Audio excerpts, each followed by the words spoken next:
Honoré de Balzac. La maison du chat qui pelote. Dédiée à Mademoiselle Marie de Montaut. Au milieu de la rue Saint-Denis, presque au coin de la rue du Petit-Lion, existait naguère une de ces maisons précieuses qui donnent aux historiens la facilité de reconstruire par analogie l'ancien Paris. Les murs menaçants de cette bicoque semblaient avoir été bariolés d'hiéroglyphes. Quel autre nom le flâneur pouvait-il donner aux 10 et aux 5 que traçaient sur la façade les pièces de bois transversales ou diagonales dessinées dans le badigeon par de petits lézards parallèles? Évidemment, au passage de toutes les voitures, chacune de ces solives s'agitait dans sa mortaise. Ce vénérable édifice était surmonté d'un toit triangulaire dont aucun modèle ne se verra bientôt plus à Paris.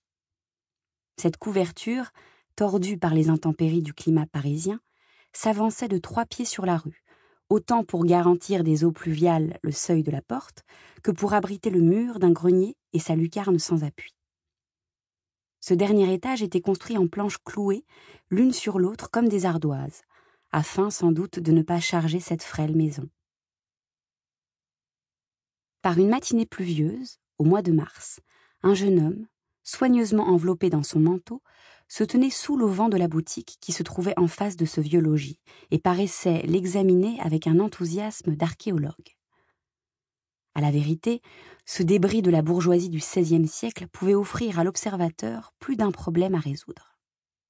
Chaque étage avait sa singularité. Au premier, 4 fenêtres longues, étroites, rapprochées l'une de l'autre, avaient des carreaux de bois dans leur partie inférieure, afin de produire ce jour douteux, à la faveur duquel un habile marchand prête aux étoffes la couleur souhaitée par ses chalands. Le jeune homme semblait plein de dédain pour cette partie essentielle de la maison. Ses yeux ne s'y étaient pas encore arrêtés. Les fenêtres du second étage, dont les jalousies relevées laissaient voir, au travers de grands carreaux en verre de bohême, de petits rideaux de mousseline rousse, ne l'intéressaient pas davantage. Son attention se portait particulièrement au troisième, sur d'humbles croisées dont le bois travaillé grossièrement aurait mérité d'être placé au Conservatoire des Arts et Métiers pour y indiquer les premiers efforts de la menuiserie française. Ces croisées avaient de petites vitres d'une couleur si verte que sans son excellente vue, le jeune homme n'aurait pu apercevoir les rideaux de toile à carreaux bleus qui cachaient les mystères de cet appartement aux yeux des profanes. Parfois, cet observateur, ennuyé de sa contemplation sans résultat, ou du silence dans lequel la maison était ensevelie, ainsi que tout le quartier, abaissait. Sample complete. Ready to continue?